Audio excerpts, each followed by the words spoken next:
Assalamualaikum warahmatullahi wabarakatuh. Alhamdulillah, salatu wassalamu ala asyrafil mursalin sayyidina Maulana Muhammadin wa ala alihi washabihi amma ba'du. Yang kita hormati bersama keluarga besar Habib Haidar, wonten Syarifah Musayyana, Syarifah Hanifah, sedanten ingkang kula hormati, wonten Habib Ali bin Yahya, Habib Ali Ba'akil, wonten Habib Ridho Al-Hasani, wonten mbah-mbah kula niki, wonten Mbah Akhfas, Mbah Zaki, wonten mas-mas kula, wonten Mas Zainul, Mas Sufyan sedanten, dan Kiai Khozin, wonten Mbah Najib, wonten pemain cadangan nih, wonten Mas Edi. Sebelumnya terima kasih sekali atas ralat atau pembenahan dari Habib Ali bin Yahya. Karena memang di Jawa itu biasa musamahah. Kula niku mboten ngerti nek gadah mas jenenge Edi, roe iku sarop. Niku muridé Said Abbas Al-Maliki. Tapi dadine ngoten niku. Tapi saya pastikan bahwa Habib Haidar ini teman dekat sama mbah saya, juga sama abahnya Mbak Akhfas Ki Hamid Bedawi. Jadi dulu itu cerita yang beredar, semoga ini tidak termasuk akhta' sya'i'ah atau al-akhta' sya'i'ah. Dulu itu Sayyid Hamzah bin Abdullah bin Umar ini, Sayyid Umar ini gurunya Mbah Mat. Jadi Mbah Mun punya mbah dari ibunya namanya Ahmad bin Su'aib. Itu ngaji sama Sayyid Umar Sato. Di antara khas ngajinya itu harus menghafalkan mahfudzat. Beliau hanya mau ngajar kitab yang bisa dihafalkan. Sehingga beliau tidak mau baca kitab besar-besar, karena kalau potongan-potongan Mas Edi kon ngapal majmu' itu kan minal mustakhilat. Ini ku mustakhilat aklan basar Anda. Jadi terus disuruh ngapalkan kitab-kitab kecil. Dan itu yang dibawa Mbah Ahmad disarang menjadi muhafadzah. Disyarat untuk alim itu harus muhafadzah hafalannya. Tapi sama guru-guru dipakai syarat kenaikan kelas. Tapi saya pastikan bahwa sanad-sanad yang dibaca ini semuanya benar berdasar tulisan versi kita. Kita yang Kiai Jawa juga punya tulisan banyak. Misalnya di sini ditulis Sayyid Haidar bin Hasan bin Sodaqah Dahlan bin Zaini Dahlan bin Ahmad Dahlan sampai Syabdul Qadir Jilani, sampai lewat jalur Sayyid Abdul Al-Mahdi, sampai Hasan Musanna, Hasan Asibti, dan sampai Rasulullah SAW. Saya bawa manuskrip. Ini mungkin jarang yang punya, termasuk mas-mas saya pasti tidak punya ini. Ketika Sayyid ini diantara cucunya, kan kita tahu tadi ya, Habib Haidar bin Hasan bin Sodaqah. Ya, Haidar bin Hasan bin Sodaqah. Tadi dijelaskan beliau bahwa Sodaqah ini punya saudara namanya Ahmad Zaini Dahlan, yang ma'ruf, yang masyhur, yang ngarang mutamimah macam-macam. Ketika Syekh Mahfud At-Turmusi, ada yang baca At-Tarmasi, ini ngaji di Mekah. Sebelum itu ngaji di Basoleh Darat. Itu ngarang kitab Al-Manhalul Amin, Syarah Masailut Ta'lim, yang dulu dikarang Bafadl. Kemudian lebih dikenal dengan istilah Hasyatut Turmusi atau Hasyatat Tarmasi. Dan diantara Sayyid top yang memberi takrid, ya ini orisinal ini. Di antara Sayyid top yang memberi takrid saat itu adalah Sayyid Sodaqah. Ini ditulis Takridhu Nukhbatil Mudarrisin fil Masjidil Haram wa umdatu ayanihil a'lam al-alama Sayyidi as-Sayyid Abdullah bin Sayyid Sodaqah bin Sayyid Zaini Dahlan. Terus saat itu artinya hadil bait ini Baitul Nubuwah, Baitul Ilm, jadi sudah terkenal sekali. Zaman itu beliau ini Sayyid Sodaqah bin Sayyid Zaini Dahlan ini ngasih kata pengantar kitab Hasyatut Turmusi. Di antara yang beliau katakan tentang memuji Syekh Mahfud At-Turmusi, beliau juga detail sekali ngendikan di kitab ini ya, Muhammad Mahfud bin Marhum Al-Alama Al-Hajj Abdullah bin Marhum Al-Alama Al-Hajj Abdul Manan At-Turmusi Al-Jawi. Terus cerita-cerita hubungan kita dengan ulama-ulama Haromen. Saya muridnya Mbah Maimun. Mbah Maimun punya mbah juga sekaligus guruna namanya Ahmad bin Su'aib.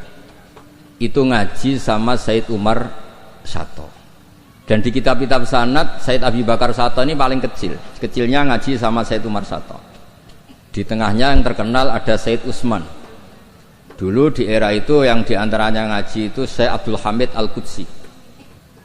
Terus ini cerita-cerita tentang betapa benana wa benahum itu ada lakoh yang luar biasa. Jadi zaman Syekh Mahfud At-Turmusi ngarang kitab itu diantara yang ngasih takrid, ngasih komentar ini Amit ini Sayyid Abdullah bin Sodaqah bin Sayyid Zaini Dahlan. Ini di kitab Hasyatut Turmusi di juz 7. Jadi ketika di akhir juz diterangkan takridot dari beberapa ulama daripada Sadatinal Hasaniyin, yaitu Sayyid Abdullah bin Sodaqah bin Zaini Dahlan. Di antara pujian beliau, karena beliau baca betul kitab Hasyatut Turmusi, inna hadza lahu ta'lif alladzi yaftakhiru bihil amilun. Terus beliau menulis limithli hadza falyamalil amilun. Fajazallahu mu'allifaha al-jaza al-hasan bi fadlihi wa judi wa matta'al muslimina bi baqaihi wa judi. Jadi ini menunjukkan ketika beliau menulis itu masih sugeng. Dan kita tahu Syekh Mahfud At-Turmusi ini adalah gurunya Mbah Hasyim. Jadi memang benar dikatakan Habib Ali kalau cerita Mbah Hasyim ngaji Said Ahmad Zaini Dahlan memang enggak mungkin, karena Mbah Hasyim ngaji sama Syekh Mahfud. Syekh Mahfud baru ngaji sama Sayyid Abi Bakar Sato. Sayyid Abi Bakar Sato baru ngaji sama Sayyid Ahmad Zaini Dahlan. Memang secara tokoh itu enggak mungkin. Tapi ada beberapa catatan memang kalau Syekhona Khalil, Mbah Soleh Darat dan keluarga besar Kudus Ndamaran itu memang do menangi Sayyid Ahmad Zaini Dahlan karena tokohnya memang di atas Mbah Hasyim Asy'ari. Saya pernah neliti bahwa Khinatu via Syekh Nawawi Banten itu Syekh Mahfud At-Turmusi sekitar umur 29 tahun. Karena Syekh Mahfud ini dulu ngaji di Mbah Soleh Darat umur 9 tahun sampai 14 tahun. Terus pertama mulazamah Said Abi Bakar Sato itu umur 15 tahun. Lazamahu muddata asri sinin. Beliau ngaji sekitar 10 tahun. Terus ditinggal wafat oleh Said Abi Bakar Sato itu ketika beliau umur sekitar 25 tahun. Dan ketika beliau ngarang kitab ini, di antara teman beliau dan juga sekaligus mitra diskusinya adalah Sayyid Abdullah bin Sodaqah bin Zaini Dahlan. Kemudian memberi kata pengantar ini, di antaranya mensifati Shahibul Afham ad-daqiqah wal ma'ani al-asba ar-raqiqah al-murtafi ala ru'usi fudala'il asri. Dan kita tahu Mbah Mahfud ini punya beberapa murid, di antaranya adalah mbahnya Mbah Akhfas ini, Mbah Baidowi, juga Mbah Maksum, juga Mbah Sidik Jember, juga beberapa masyayikh di Indonesia. Ini yang agak serius tentang manaqib, supaya kita tahu bahwa inna hadzal ilma dinun fangzuru amman ta'khuduna dinakum. Nah, yang penting dari sanad itu adalah profesionalitas. Sebab itu kula cenderung cerita nu paling seneng cerita wali, kira di kepenak. Jadi dulu itu terkenal cerita ini, yang paling terkenal di Jawa Timur. Ada santri itu gobloknya ndak ketulungan. Jadi khidmah kiai tok, kiai ini ngopi, digekno kopi. Menonak kiai ini rokok, ya digolekno asbak, pokoknya khidmah terus. Suatu saat dia itu mati, ya mati betul. Ketika ditanya sama Mungkar Nakir marbuka, malaikatnya ditertawain. Malaikat kamu itu gimana? Kalau tanya itu ya sama yang pinter, tanya kok sama orang bodoh. Saya ini nggak pernah ngaji, hanya khidmah. Terus, lah yang pinter siapa? Itu yang di atas, maksudnya kiainya itu. Jadi malaikat dianggap gak profesional, wong bodoh kok ditakoi. Ini bisa dipakai, bisa dipraktekkan. Nanti kalau malaikatnya baik ya di ACC, kalau tidak ditabui. Jadi malaikat itu juga harus dimengertikan. Di mana-mana tanya itu sama orang pinter, jangan tanya orang. Akhirnya terus karena kiainya ini kasyaf, Pak Kiai, kata santri Anda ini, santri jenengan ini disuruh tanya orang pinter, yang pinter jenengan yang jawab. Ya aku sing jawab itu sepanjang terus dijawab marbuka Allah gini-gini terus. Singkat cerita terus kiainya agak-agak marah, cung goblok mulai mondok nganti mati. Nah ini cerita ini guyon tapi penting, karena kalau kita nanti masuk surga itu ngandalkan syafaat Rasulullah SAW. Kalau amal kita tidak cukup, amal pidato ya disangoni, itu serawan masalah. Tahlil nangis ya benda di depan umum, nanti ngomong ya Ning omahe ora pati iso nangis. Ngaji semangat ya nek didelok wong ngene-ngene iki. Ngaji ning omahe ngontak, ngantuk. Enggak meyakinkan. Amal kita semua ini tidak meyakinkan. Yang meyakinkan itu syafaat Rasulullah sallallahu alaihi wasallam. Dan syafaat Rasulullah ini supaya Nabi itu tidak capek-capek, ini harus didelegasikan ke kiai-kiai, karena banyak kiai yang mengatakan saya itu tidak yakin bisa nyafaati. Timbang Nabi repot-repot moro mriki kan ya mendingan dipasrah-pasrah wong kene lah. Ya ada kiai yang cara berpikir begitu. Tapi itu bukan guyon, memang secara sanad seperti itu. Masyhur di kitab Syafaah. Di kitab Syafaah itu ketika Allah memanggil semua nabi dan ada kursi di surga, hanya Nabi yang enggak masuk. Itu bisa dilihat di kitabnya Sayyid Muhammad Mafahim Yajibu Antusoha. Ketika Allah tanya, mana Habibi Muhammad? Beliau tidak mau masuk, kata nabi-nabi yang lain. Kenapa tidak mau masuk? Walhasil terus Nabi ditanya sama Allah, kenapa kamu tidak mau masuk? Semua nabi sudah masuk. Kalau saya kadung masuk, surga ditutup. Nah ini yang muat saya nggak jelas-jelas ini nggak bisa masuk. Intinya kita masuk dulu digiring Rasulullah Shallallahu Alaihi Wasallam. Jadi memang jadi wong pinter tuh penting. Jadi wong pinter penting, sing goblok ben tetep goblok. Enggak usah memaksakan apa pinter. Selain angel ya ketok ora sopan. Kula niku gadah santri kanca nggih kanca riyen ngaji sami-sami teng Mbah Mun. Niku gobloke ra karuan. Nggak tak takoki kenapa ke goblok. Sungkan Gus, nyaingi Mbah Mun. Saya tuh pernah dinasehati itu paling saya kenang. Gus, nak soleh udah nemen-nemen. Kenapa? Mari kok swargane ambek Mbah Mun sungkan, gak enak. Apa beda widadari sungkan? Apa pacaran mbek widadari sungkan? Soleh pas-pasan kok awor aku. Itu tak angen-angen kok masuk akal. Ora enak. Sampeyan iso bayangno swarga awor Mbah Mun. Apa metingkrang sungkan apa. Terus monggo ke soleh pas-pasan mawon kersane lho. Tapi risikone pas-pasan nak kuotane ra cukup neraka.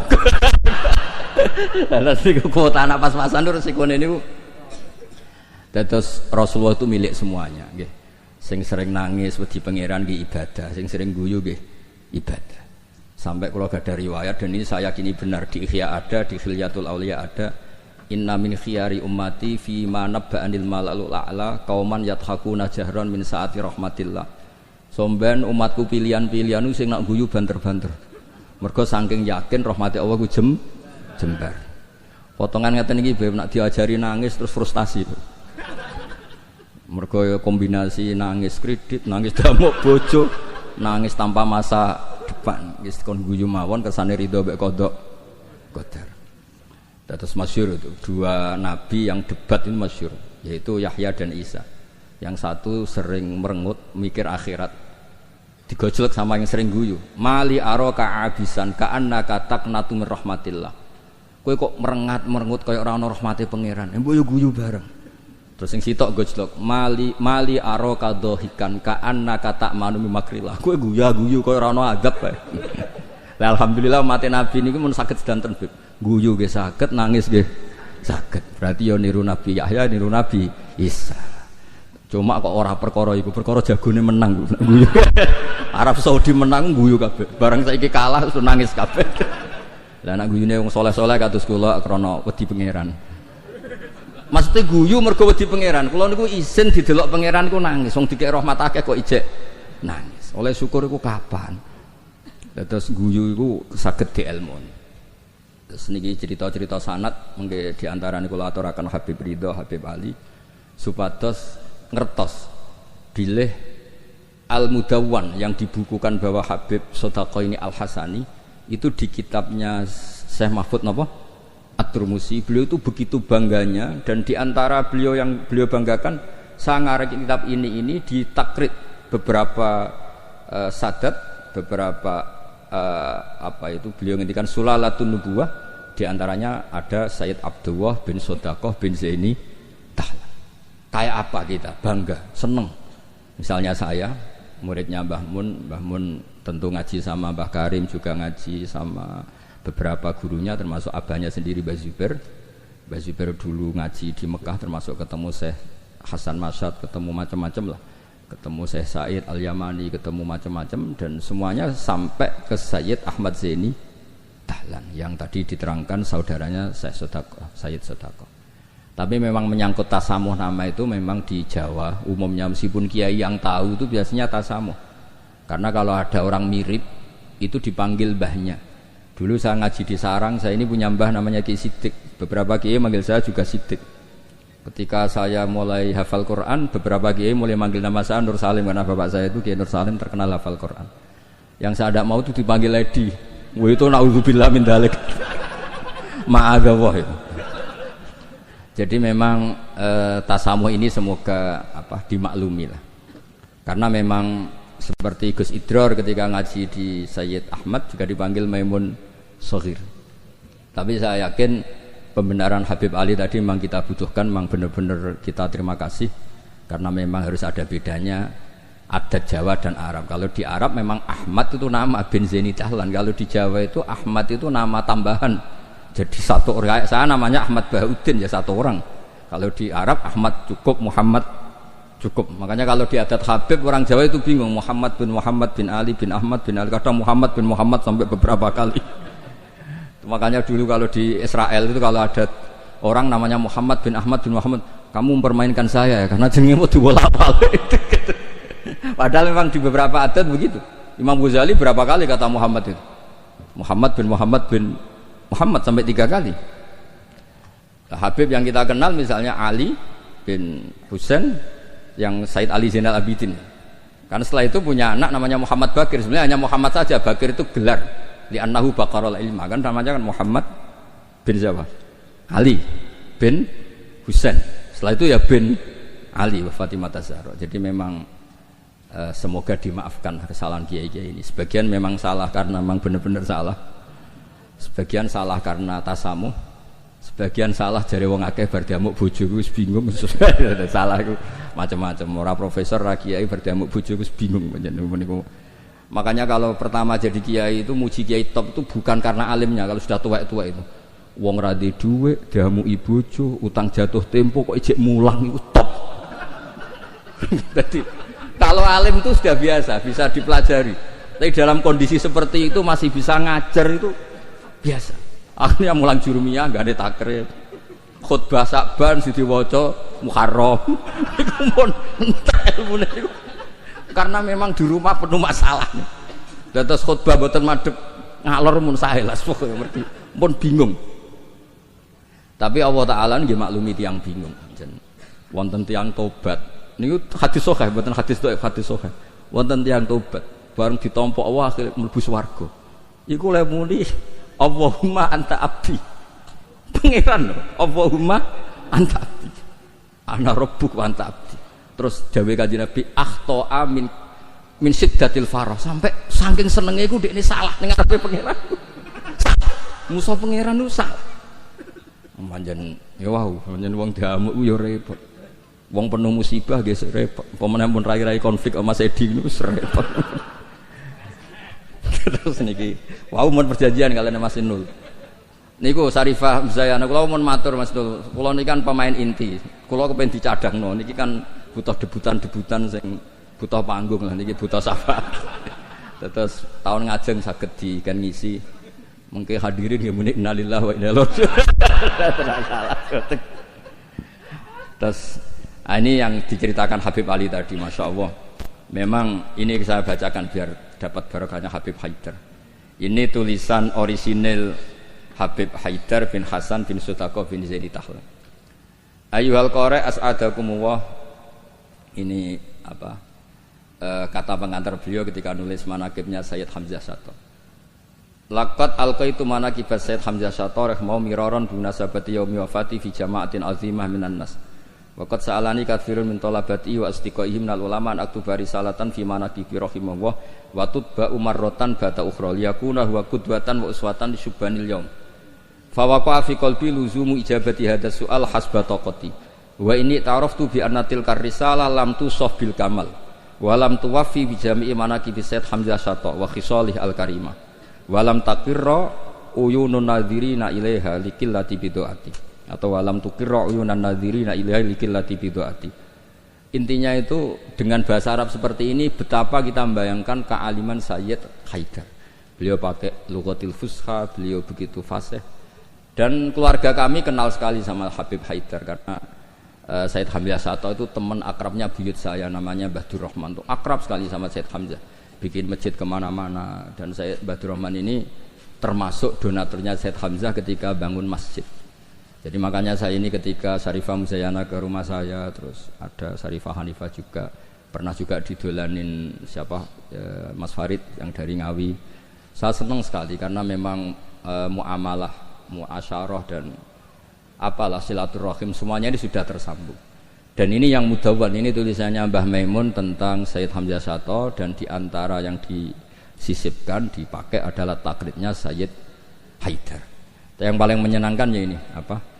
Di kitabnya At-Turmusi ini, di antara kebanggaan Syekh Mahfud At-Turmusi adalah kitabnya ditakrid oleh Sayyid Abdullah bin Sodaq. Ini kan luar biasa.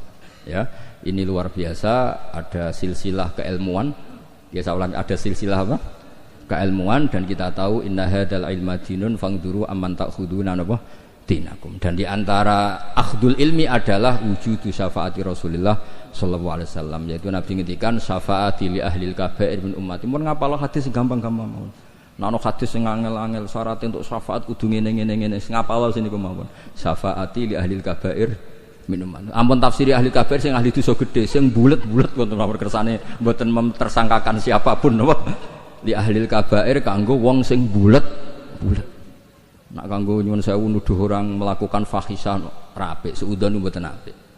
Pokoke dimak. Kula nak manane nggih ngoten sak nangger ngaji. Syafaati kuli ahli kabair kudu wong sing bulet-bulet. Mboten dosa gedhe, Gus. Senengam kok anggap wong liya dosa. Wong aku biasa husnudzon kok nggih biasa suudzon. Lah kabair maknane kan dosa gedhe. Jare kowe, jare aku ora. Wong bulet-bulet. Terus ada kitab Al-Muwafaqat namanya. Itu kalau ngelem Rasulullah sallallahu alaihi wasallam tutup. Di antara pujiannya adalah disebut Ja'a bimillatin hanifiyah. Nabi ini membawa millah hanifiyah.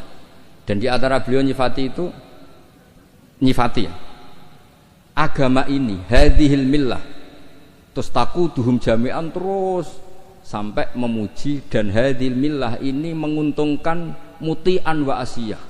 Orang yang taat ya diuntungkan hadhil millah, yaitu surga biwiri napa hisab. Yang wa asyian juga diuntungkan hadhil millah, karena yang asyian pun sama Rasulullah dingendikani syafaati li ahlil kabair min ummati. Bahkan Allah piyambak ngendikan kul ya ibadiyalladzina asrafu ala anfusihim la taqnatu mir rahmatillah. Jadi yang ahlul taah ya difasilitasi, bahkan ahlul isyan pun difasilitasi syafaat. Lho soal perilaku ya nek iso aja salah. Tapi ora usah dilarang ya wis salah, ora usah dingokon ya wis salah. Makanya agama ini senang ada riwayat-riwayat kullu bani Adam misalnya khotta'un wa khairul khotta'in apa at-tawwab. Agama ini fasilitasi semua mutian wa asyi. Terus fasilitasi lagi orang-orang yang fahiman wa ghobiyah. Wong sing cerdas lan sing goblok. Sing goblok wis sing cerdas ora kula nggih sami. Syekh Abdul Qadir fil jannah. Mergo wali sultanul ulama. Mengke pengumuman kedua sampean teni. Wa man ahabbahu ya fil jannah. Sampean mau urung ngaco tok. Kula Gusti kula mau modal waman ahabbau ya takhalal. Wau mangke manaken sing waca Sayyid Ridho. Sing tau teko ning madrasahku pisan tok. Ora usah sering seko, pisan ya pisan. Iku untuk rahmati pangeran. Padahal kene manakipan ra ketung. Wong pancen ora teko rugi ra entuk pitik, tapi soal niate urusan masing-masing. Tapi sing penting niku bukti mahabbah ni Abdul Qadir napa? Al-Jilani. Mulane kula suwun sakwise niki nak manakipan eling Sabtu Qadirane wong alim. Aja eling bentuk pitike, paham nggih? Niki kersane ditobati pangeran. Nggih ngoten mawon mugi-mugi barokah. Wassalamualaikum warahmatullahi wabarakatuh.